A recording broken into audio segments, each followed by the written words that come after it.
ब्रह्म सत्यम सर्वदा। सत विचार विषय अहंकार से कैसे छूटें। प्रभु प्रेमियों, मनुष्य शरीर को प्राप्त करके जीव इस संसार में परमात्मा से मिलने के लिए आया है। जीव तथा परमात्मा के बीच में सबसे बड़ी रुकावट अहंकार की है। अहंकार क्या है? अहंकार है शरीर को मैं मानना तथा शरीर से संबंधित पदार्थों और संबंधों को मेरा मानना तथा शरीर से होने वाले कर्मों का कर्ता खुद को मानना, यह अहंकार है। यह अहंकार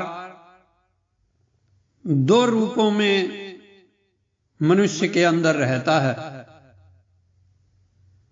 पहला स्थूल रूप में अहंकार तथा दूसरा सूक्ष्म रूप में अहंकार।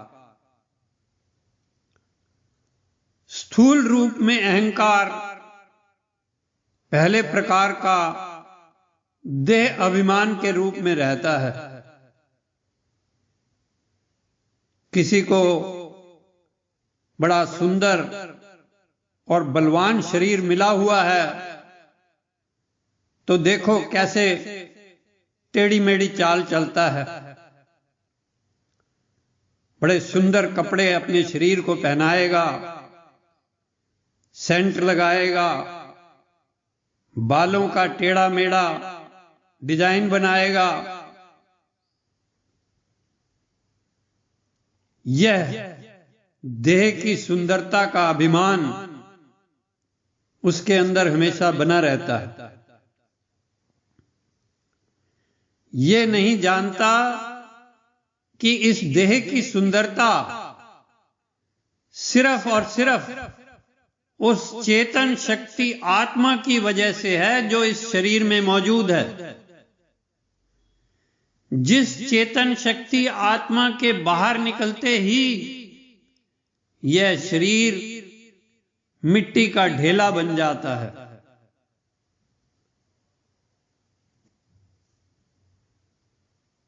तो महापुरुषों ने इस देह अभिमान पर काबू पाने के लिए फरमाया है, मत करियो गर्व गुमान, ये गुलाबी रंग उड़ जावेगो। मत करियो गर्व गुमान, ये गुलाबी रंग उड़ जावेगो। उड़ी जावेगो पाछे नहीं आवेगो, फिर पछतावेगो। मत करियो गर्व गुमान, गुलाबी रंग उड़ जावेगो। दूसरा प्रकार का स्थूल अभिमान मनुष्य को होता है अपनी कुल जाति का अभिमान। मैं ब्राह्मण कुल का हूं, मैं क्षत्रिय कुल का हूं, मैं वैश्य कुल का हूं, मेरा इतना बड़ा कुनबा है, उसमें इतने अफसर हैं इस कुनबे में। इसका भी बड़ा अभिमान होता है। तीसरे प्रकार का अभिमान होता है स्थूल रूप में प्रभुता का अभिमान। मेरा बड़ा रुतबा है, मेरा बड़ा ऊंचा पद है, सब मेरे को सलाम करते हैं, मेरी मंत्री तक पहुंच है। ये प्रभुता का बड़ा अभिमान होता है।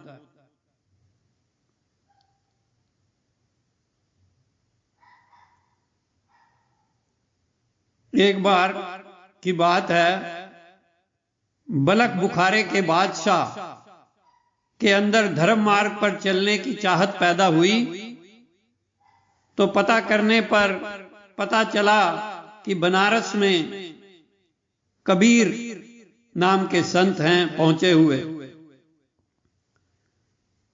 वे बलख बुखारे का बादशाह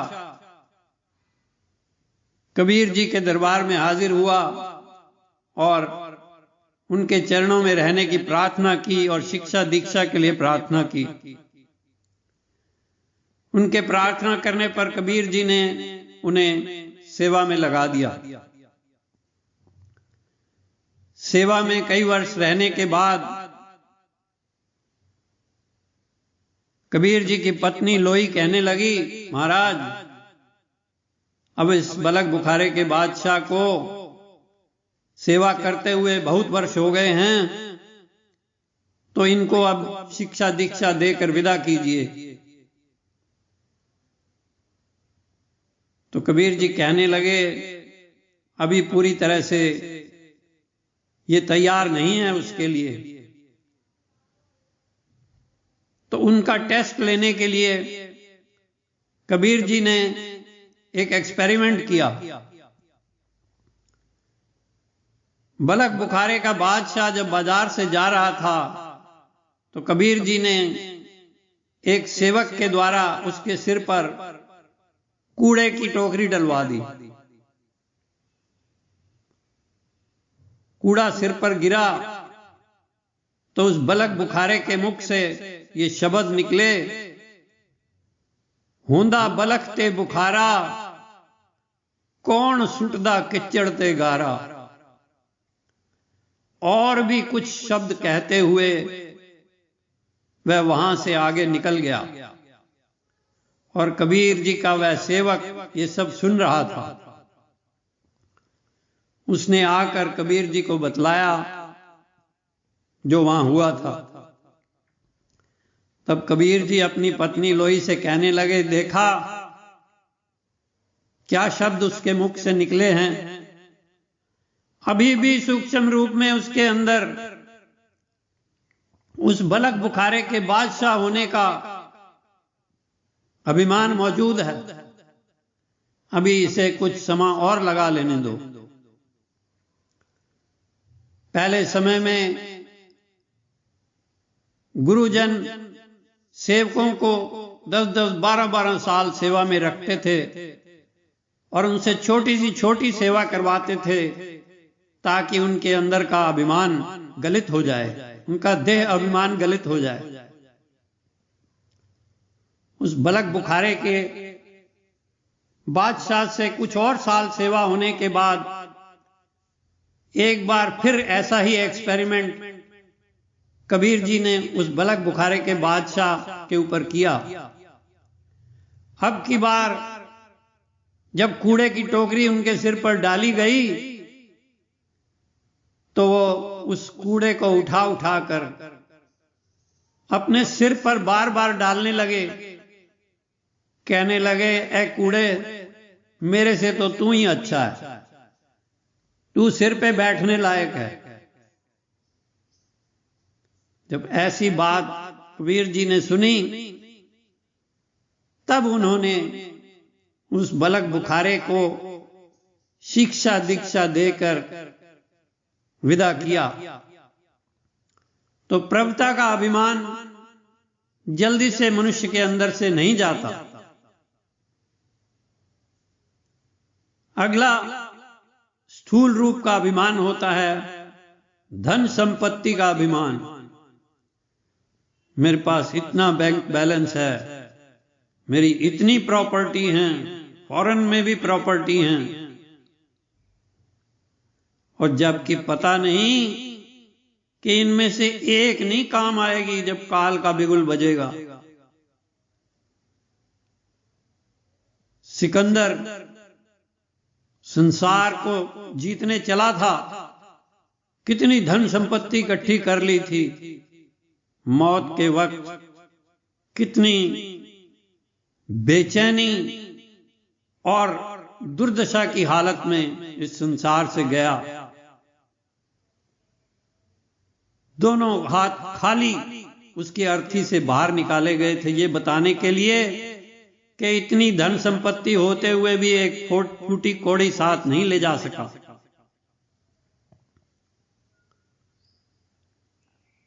अगले प्रकार का स्थूल अहंकार होता है धर्म मार्ग पर चलने वालों को। इनमें भी अहंकार की कोई कमी नहीं होती। मेरा इष्ट बड़ा,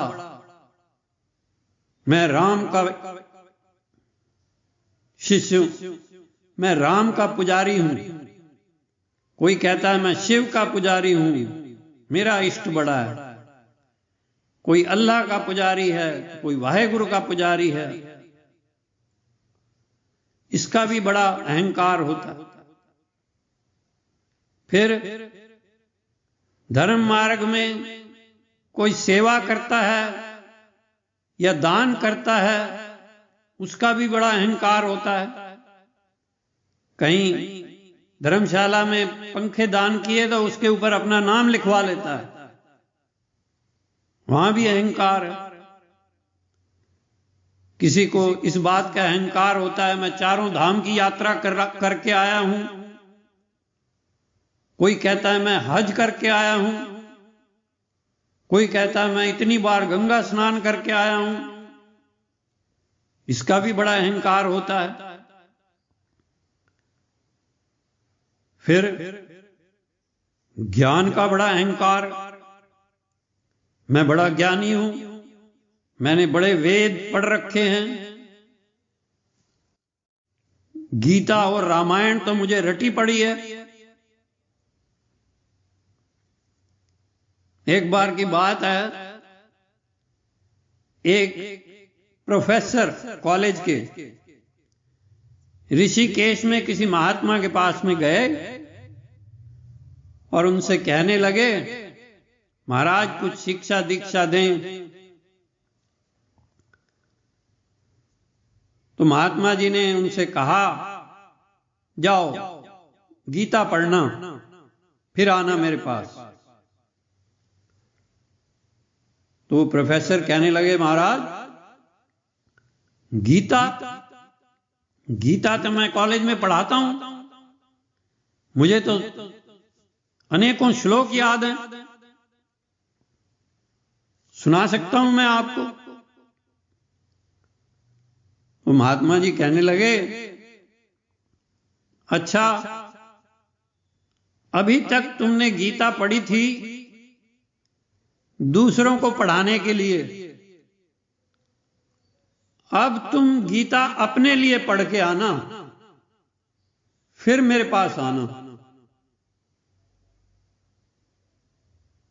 ज्ञान का भी उन्हें बड़ा अहंकार था। ऐसे ही कबीर जी के समय की बात है। कबीर जी के समय में बनारस और काशी में एक प्रतियोगिता होती थी जिसमें शास्त्रों के ऊपर डिबेट होती थी, जिसे शास्त्रार्थ कहते हैं। उसमें जो जीतता था उसको सर्वाजीत की उपाधि दी जाती थी। तो एक बार जिसको सर्वाजीत की उपाधि मिली वह अपनी माता से कहने लगा माता जी मैं आज से सर्वाजीत हो गया हूं। तो उनकी माता कहने लगी बेटा तुझे मैं सर्वाजीत तभी मानूंगी जब तू कबीर जी के साथ शास्त्रार्थ करके जीत हासिल करेगा। कहने लगा अच्छा। वह कबीर जी के पास पहुंच गया और कबीर जी को चैलेंज कर दिया महाराज आप मेरे साथ शास्त्रार्थ करें। कबीर जी कहने लगे मैंने तो कोई शास्त्र पढ़े नहीं है, ना मैं कभी स्कूल गया हूं, ना मुझे पढ़ना लिखना आता। मैं तो सिर्फ वह ही कह सकता हूं जो मेरा अनुभव है। तुम शास्त्रों में लिखा हुआ बोलोगे और मैं अपने अनुभव की बात बोलूंगा, तो तुम्हारा और मेरा तो कोई मेल नहीं है। वह सर्वाजीत मनुष्य, वह सर्वाजीत कहलाने वाला मनुष्य विद्वान तो था ही। कबीर जी की बात उसे लग गई और वह कबीर जी के चरणों में पड़ गया। एक किस्सा महाराज जी के समय का भी है।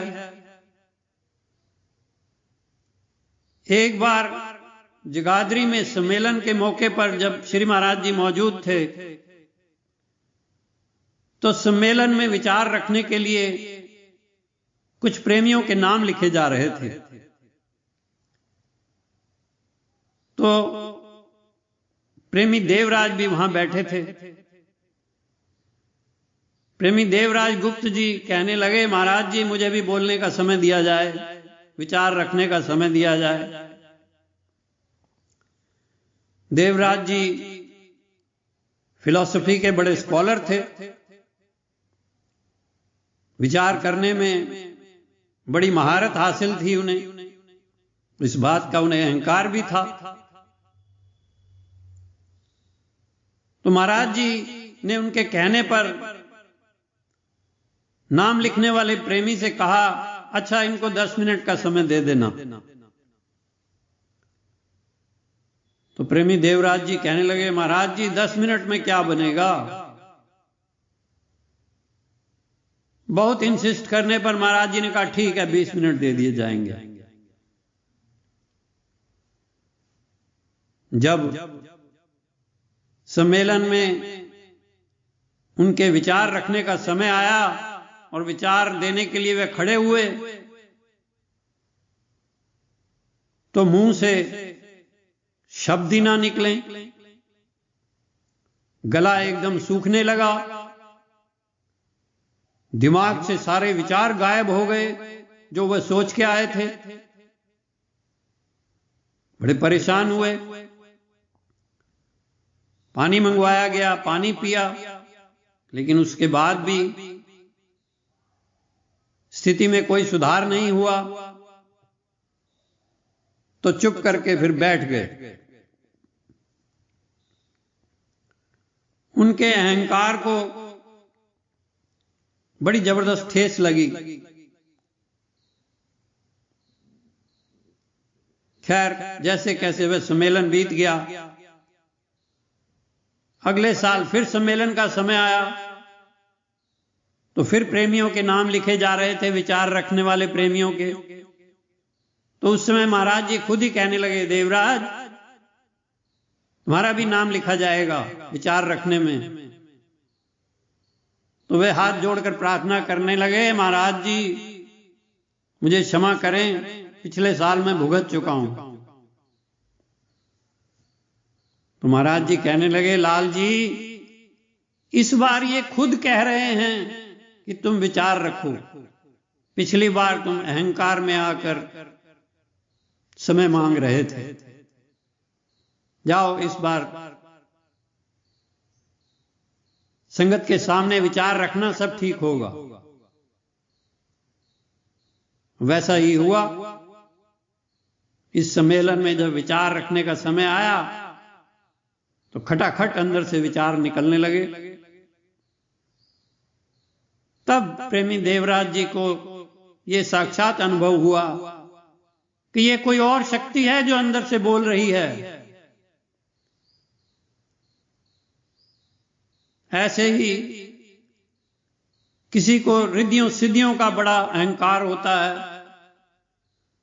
कोई जपी तपी है तो उसे अपनी तपस्या का अहंकार है। कोई फलाहारी होने का अहंकार करता है, कोई दूधाधारी होने का अहंकार करता है, अनेकों तरह के अहंकार मनुष्य ने अपने अंदर पाल रखे हैं। ऐसा सुनने में आया है कि जेल में कैदियों को भी अहंकार होता है। जब किसी कैदी को जेल में किसी बैरक में भेजा जाता है तो वहां पर जो पहले कैदी बैठे होते हैं वो नए आने वाले कैदी से पूछते हैं, हां कितने साल की कैद काटने आया है? बोले 5 साल की। चल वहां दरवाजे के पास जाके बैठ जा, यहां 20-20 साल वाले बैठे हैं। उनको इसी बात का अहंकार है कि 20 साल कैद काट रहे हैं। यह तो स्थूल रूप में अहंकार के कुछ उदाहरण हमारे सम्मुख आए। दूसरा होता है सूक्ष्म रूप में अहंकार, वह है कर्तापन का अहंकार। महाराज जी ने वाणी में फरमाया है, कर्ता भाव से वासना, वासना से संसार,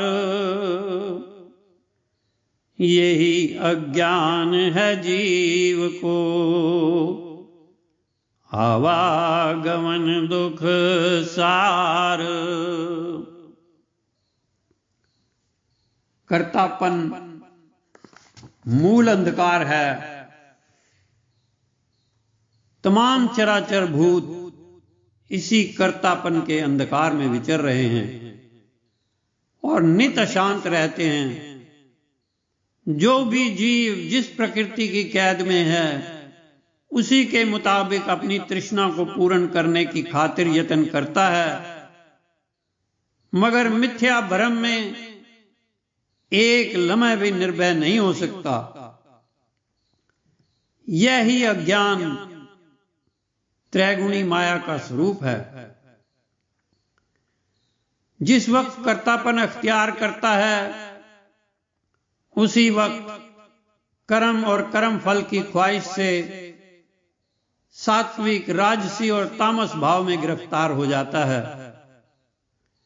इसी कर्तापन की हालत को लेकर कई जन्म तक नए नए स्वरूप धारण करता है। यही आवागमन का चक्र है। थोड़ा विचार करके देखें इस कर्ता भाव के बारे में कि कर्म कौन करता है। कर्म शरीर से होते हैं। किसने बनाया है इस शरीर को? कौन इस शरीर को चला रहा है? यानी इसके अंदर जो श्वासें चल रही हैं, कौन चला रहा है? इसके अंदर भोजन जो जाता है उससे हड्डी, मांस, खून कौन बना रहा है? क्या ये जीव खुद बना रहा है? नहीं, कोई और शक्ति मौजूद है इस शरीर में जो यह सब कर रही है। तो करने वाली शक्ति कोई और है जिसे आत्मा परमात्मा कहा गया है। इसलिए यह जो भ्रम हो गया है कर्म का कर्ता होने का, यह सरासर गलत है, अज्ञान है। कर्ता बनोगे तो फल का भोक्ता बनना पड़ेगा। फल के भोग के रूप में सुख दुख सहने पड़ेंगे, राग द्वेष में जलना पड़ेगा और जन्म मरण की चक्की में पिसना पड़ेगा। यह कर्तापन का अंधकार जीवन पर्यंत मनुष्य के अंदर रहता है सूक्ष्म रूप में। जब तक जीवात्मा परमात्मा में लीन नहीं हो जाती, शब्द स्वरूप परमेश्वर में लीन नहीं हो जाती, तब तक यह कर्तापन अंधकार समाप्त नहीं होता। महाराज जी, ये कर्तापन अहंकार कहां से गया? तो श्री महाराज जी ने फरमाया, कर्तापन यानी फाइलियत के आने का कोई कारण नहीं है। यह किस तरह और क्यों हुआ? सहज स्वभाव ही जैसे जल में तरंग पैदा होती है, ऐसे ही परम सत्ता से कर्तापन मूल माया का स्वरूप प्रकट होता है। वास्तव में कर्तापन बेबुनियाद और बिना कारण के है। इस वास्ते इस ममता के कल्पित रूप को भ्रम कहा जाता है, यानी न जो पहले है और न ही बाद में रहेगा, और मध्य में बड़ा विस्तार युक्त दिखाई देता है और हमेशा तब्दीली में है। जो भी जीव देहधारी है, वह कर्तापन की गिरफ्तारी में ही है, चाहे श्रेष्ठ गुण वाला है, चाहे मलिन गुण वाला है। जिस जिस भाव का अभिमानी होता है, उसी के मुताबिक कर्म और पुरुषार्थ करता है, और कर्म के फल को भोग कर नित ही प्यासा रहता है। श्री महाराज जी ने इस कर्तापन से छुटकारा पाने के लिए 3 सूत्र बतलाए हैं। आपने फरमाया, पहला सूत्र, उस मालिके कुल को हर चीज का कर्ता और कारण जाने। दूसरा सूत्र, अपने आप को हर वक्त बिना किसी हील व हुज्जत के यह समझे कि मैं उस मालिके कुल के हुक्म के अंदर हूं और जो कुछ भी होता है उसकी मर्जी से होता है। तीसरा सूत्र, गुजरान वाले प्रोग्राम से अपनी जिंदगी बिताएं। ऐसा करने से अहंकार नष्ट होगा। महाराज जी, ऐसा देखने में आया है कि कुछ लोग, जैसा आप कह रहे हैं कि ईश्वर को कर्ता मानकर निश्चिंत रहें, बेफिक्र रहें, तो अगर हम किसी काम को बेफिक्र होकर करने लग जाएं तो उसके बिगड़ने का डर रहता है। दिल में हमेशा शंका बनी रहती है कि पता नहीं काम ठीक बनेगा कि नहीं बनेगा। लेकिन देखा गया है कि बहुत से आदमी बड़े बेफिक्र होते हैं। उन्हें यही कहते सुना गया है कि परमेश्वर के हुक्म के अंदर ही सब कुछ होगा, फिर फिक्र किस बात की। कृपा करके साफ कीजिए कि यह कब हो सकता है। उत्तर में श्री महाराज जी ने फरमाया, लाल जी, जो मनुष्य मैं करता हूं यानी फलाने कर्मों को करने वाला मैं हूं, जो ऐसा सोचते हैं, वे खुद ही कर्तापन के अभिमान में फंसकर सुख दुख, जिल्लत और परेशानी उठाते हैं। और जो प्रभु आज्ञा में बेफिक्र रहते हैं, उनके सत्संकल्प द्वारा ही ऐसे कारण बन जाते हैं कि उनका काम पूरा हो जाता है। यदि देव इच्छा से काम पूरा ना भी हुआ तो उनको दुख या परेशानी नहीं होती। यह बात पक्के और पूर्ण विश्वास वालों की है, जिनका बाहर और भीतर एक ही है।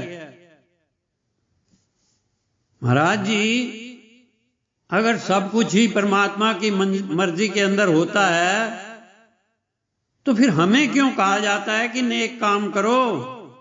बुरे मत करो। करने वाले हम कौन होते हैं जब परमात्मा ही सब करन करावनहार है। उत्तर में श्री महाराज जी ने फरमाया, प्रेमी, तुम्हारे इस सवाल के 3 पहलू हैं। पहली हालत में जब तक मनुष्यों में ईश्वर विश्वास कम है, उनसे कहा जाता है कि अच्छे व नेक काम करो और बुरे छोड़ दो। ऐसा करते करते जब उनकी बुद्धि निर्मल हो जाती है तो वह बुद्धि आगे की हालतों को समझने लगती है। लेकिन यह अभिमान अंदर जरूर रहता है कि मैं बड़ी हूं, फला फला कर्मों को करने वाली मैं हूं, वगैरह वगैरह, ये अभिमान बुद्धि के अंदर रहता है। इससे वह प्राणी जन्म मरण के चक्कर में तो पड़ता ही है, लेकिन उसकी बुद्धि अधिकारी अवस्था तक पहुंच गई होती है। अब सवाल यह उठता है कि निर्बंध और निष्कर्म अवस्था कैसे प्राप्त की जाए, यानी इस जन्म मरण के गहरे अजाब से कैसे छुट्टी मिले।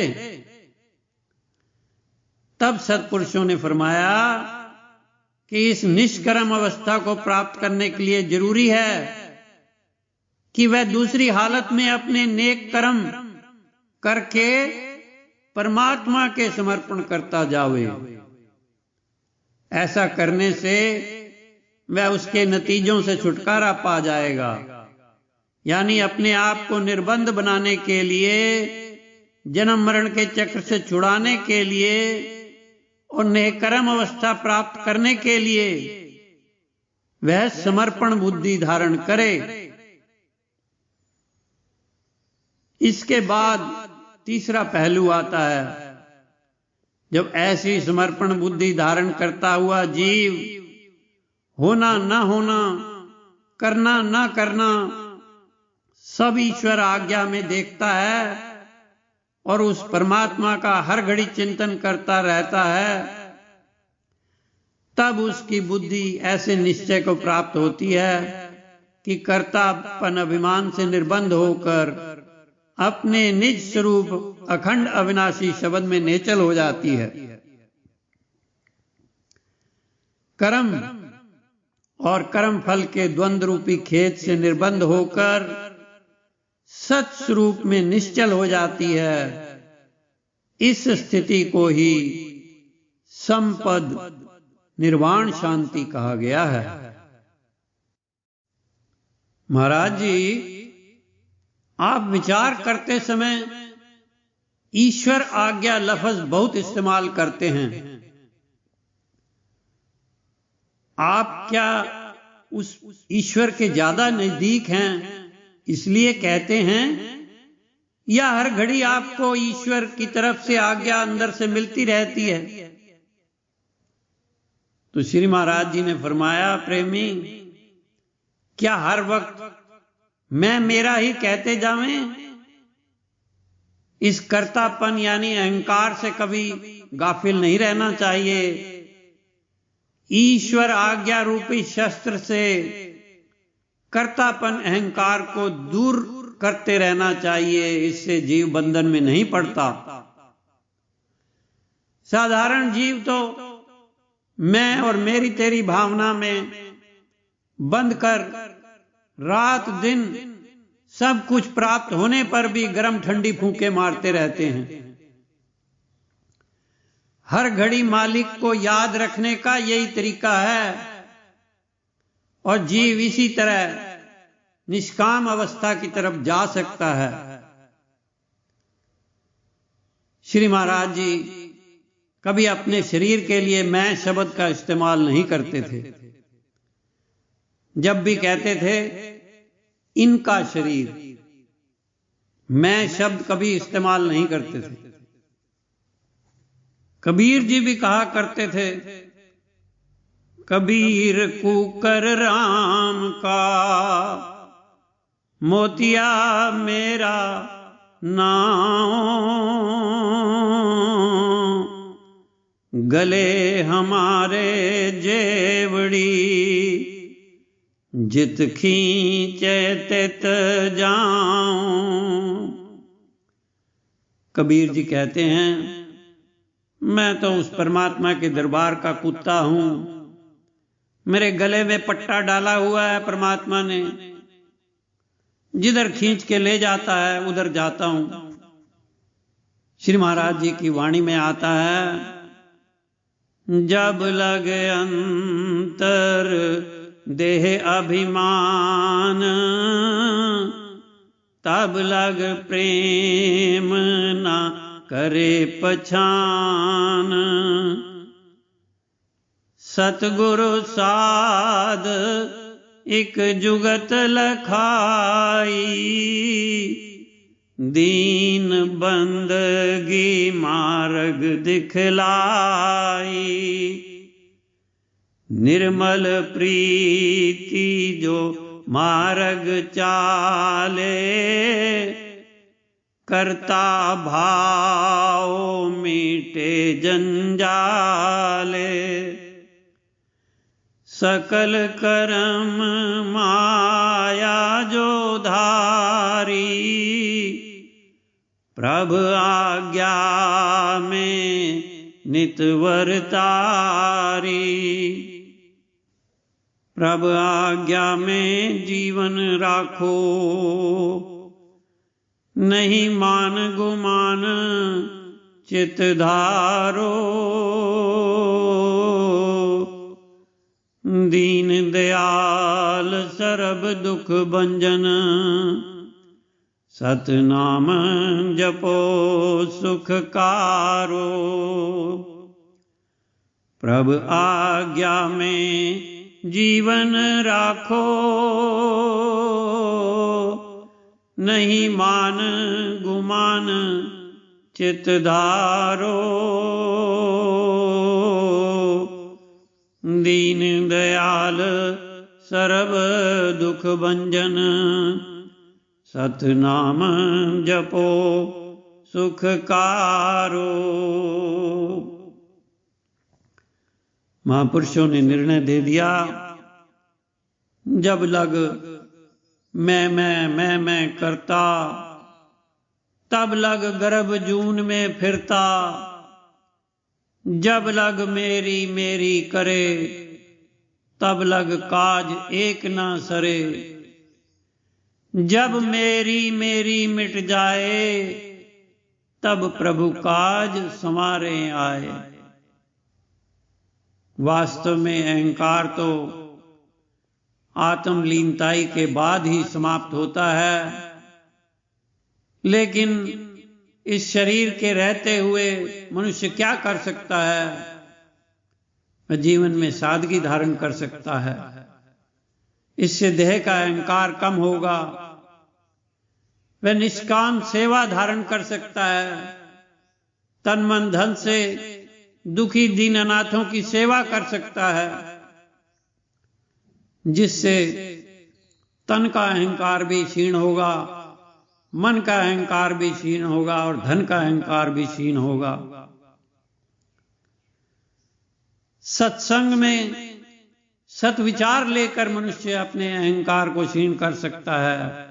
उसका विवेक जागृत होगा, सत्संग से अहंकार क्षीण होगा। सत सिमरन के द्वारा अपने आप को परमात्मा के चरणों में अर्पण कर सकता है। तू करता तू हरता सर्व तेरी आज्ञा। ये धर्म का मार्ग मैं से तू की यात्रा करने का मार्ग है। यही धर्म की सार है। तू तू करता तू भया, मुझ में रही न हूं। आपा पर का मिट गया, जित देखूं तित तू। दे अभिमान ये दुर्मत माया, पल पल जीव ग्रासी। पंथ भेद वर्ण के मद में, नहीं पर से बंद खुलासी। इसलिए इस शरीर के रहते रहते अपने इस देह अभिमान को गलित करना है तथा परमात्मा के चरणों में अपने आप को समर्पित करना है।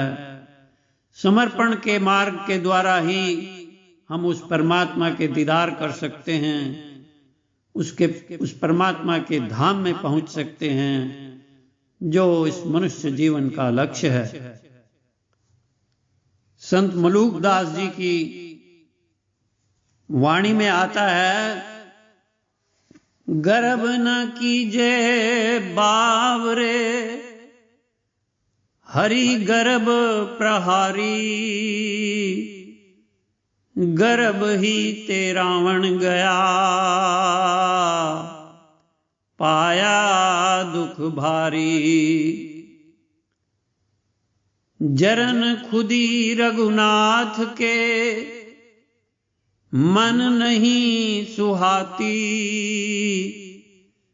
जाके हृदय अभिमान है ताकि तोड़त छाती। एक दया और दीनता ले रहिए भाई, चरण गयो जाय साध के रीझे रघुराई। यही बड़ा उपदेश है पर द्रोह न करिए, कहे मलूक हरि सिमर के भवसागर तरिए। ओम ब्रह्म सत्यम सर्वधार।